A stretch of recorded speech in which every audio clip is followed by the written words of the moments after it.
ప్రకృతిలో ఏ ఋతువు కా ఋతువు అందాలను ఆరబోస్తుంది. శరదృతువులోని వెన్నెల మంచు దుప్పటి కప్పినట్టు, పచ్చని చేమంతులు సిగ్గుల మొగ్గలైనట్టు హేమంతం కనువిందు చేస్తుంది. మెలికలు తిరిగే వాగు వంకలు వన్నెలు చిందిస్తాయి. పచ్చని చేల పావడగట్టి బొండు మల్లెలు కొప్పున పెట్టి వచ్చే దొరసాని లాంటి కిన్నెరసాని శోభాయమానమే కదా. చూసే మనసుండాలే గాని అడవి అపురూప విడిది. చెట్లన్నీ ఆత్మీయంగా అక్కున చేర్చుకున్నట్టు, కొండల్లో కో అంటే కో అనే ప్రతిధ్వనులు ప్రేమగా పలకరిస్తున్నట్టు ఉంటుంది. ఒకటేమిటి, చెట్టు చేమ గట్టు పుట్ట అన్నీ ప్రేమను పంచుతాయి, జీవిత పరమార్థాన్ని బోధిస్తాయి. 6 ఋతువులు, 12 మాసాలు, అనునిత్యం అణువణువు ప్రకృతికి ప్రతీక అయిన అమ్మకు అక్షరాల ప్రతిరూపమే. మహావృక్షాల్లో దేవతలు నివసిస్తారని సాంఖ్య దర్శనం తంత్ర దర్శనం తెలియజేశాయి. మర్రి మద్ది రావి వేప సెమి ఉసిరి మొదలైనవి తులసి మొక్కతో సమానంగా పూజలు అందుకుంటున్నాయి. వీటిలో దైవం ఉంటుందన్నది వేదవాక్కు. రావి ఉసిరి చెట్లలో విష్ణువు, మర్రి చెట్టులో శివుడు, మామిడిలో భూదేవి లక్ష్మీదేవి, సెమి వృక్షంలో శనిదేవుడు, వేప చెట్టులో ధన్వంతరి సూర్యుడు, తులసి మొక్కలో లక్ష్మీదేవి నివాసముంటారు.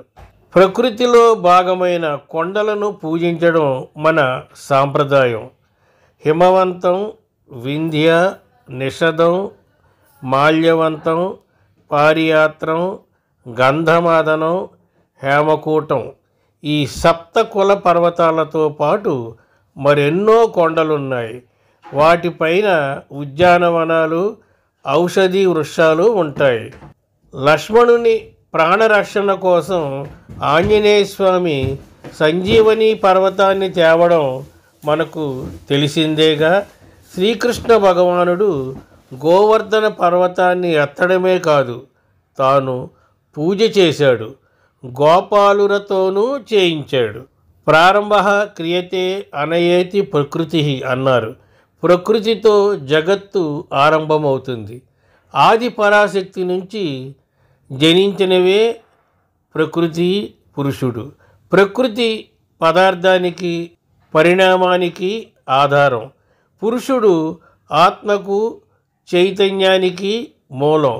మాయతో కూడిన పరమ సత్యం పదార్థం అంటే దైవిక శక్తి. ప్రాణుల్లో ఆత్మ పురుషుని స్వరూపమైతే మనసు బుద్ధి ప్రకృతి లక్షణాలు.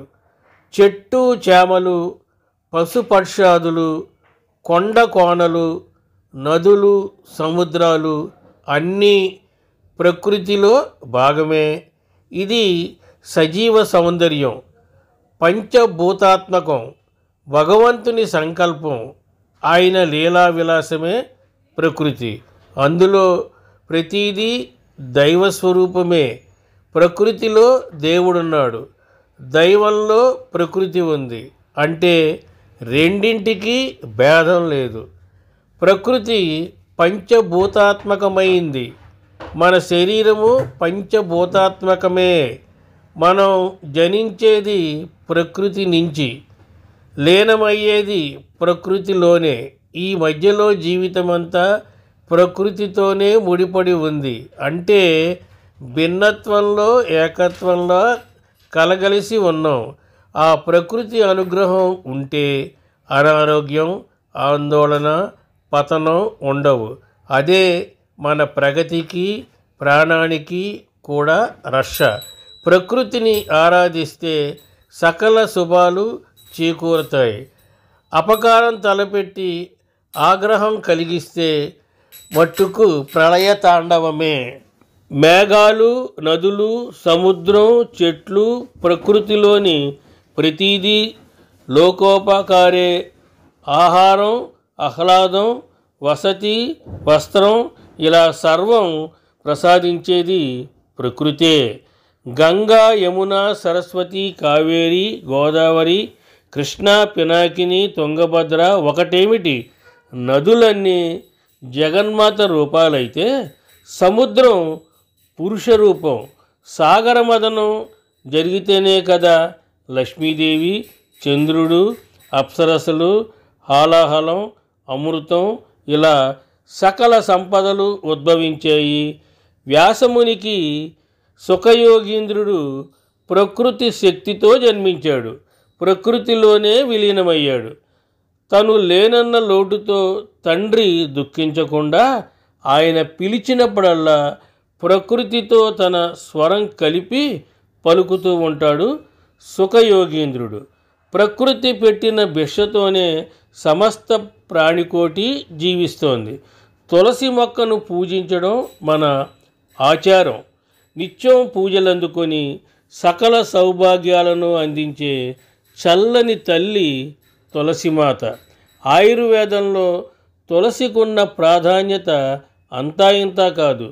తులసి ఆకుల రసం ఆరోగ్యదాయకాలు. అంతేనా, మన ఆఖరి మజిలి అయిన మరణ సమయంలో నోట్లో తులసి తీర్థం పోస్తారు. అలా చేస్తే మోక్షం ప్రాప్తిస్తుందని ప్రగాఢ విశ్వాసం. వేపాకులు, కాయలు, బెరడు, కొమ్మలు ఒకటేమిటి, వేప చెట్టులోని అణువణువు ఔషధప్రాయమే. అమ్మవారు పోసినప్పుడు వేపగాలి సోకాలని రెమ్మలతో విసరడం తెలిసిందే. వేప చర్మ రోగాలను నశింపచేస్తుంది.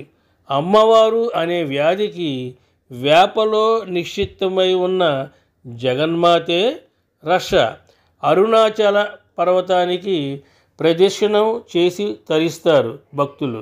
ఆ గిరి ప్రదక్షిణ చేస్తేనే ఆ క్షేత్ర దర్శన ఫలం దక్కుతుంది. మేరువు, సహ్య, మైనాకం మొదలైనవన్నీ దేవగిరులే. పరమశివుని నివాసం కైలాస పర్వతం. గంగాదేవి దాని మీద నుంచే భూలోకానికి చేరింది. పర్వతాలు భూమి పైభాగాన ఉన్నట్టు కనిపించినా నిజానికి భూమి అడుగున ఎంతో లోతుగా వ్యాపించి ఉన్నాయి. అందుకే పర్వతాలను భూధరాలు, భూమిని పర్వతస్థని అని పిలుచుకుంటాం.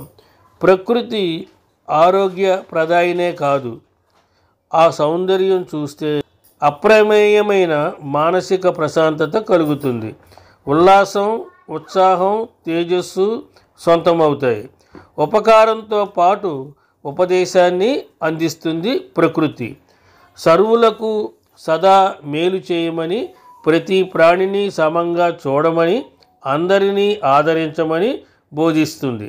సజీవమైన ప్రకృతి మనకు తల్లి, తండ్రి, గురువు, దైవం. కొండ, కోన, చెట్టు, పుట్ట, పశువు, పక్షి అనే మనకు అండాదండ. వాటి నుంచి నేర్చుకోవలసింది ఎంతో ఉంది. మనలో సాత్విక, రాజస, తామసిక గుణాలను ప్రకృతే కల్పిస్తోంది. సృష్టి స్థితి లయలకు ఈ గుణత్రయమే ఆధారం. ప్రకృతి మాతను పూజిద్దాం, ప్రశాంత చిత్తంతో మనుగడ సాగిద్దాం. శుభం.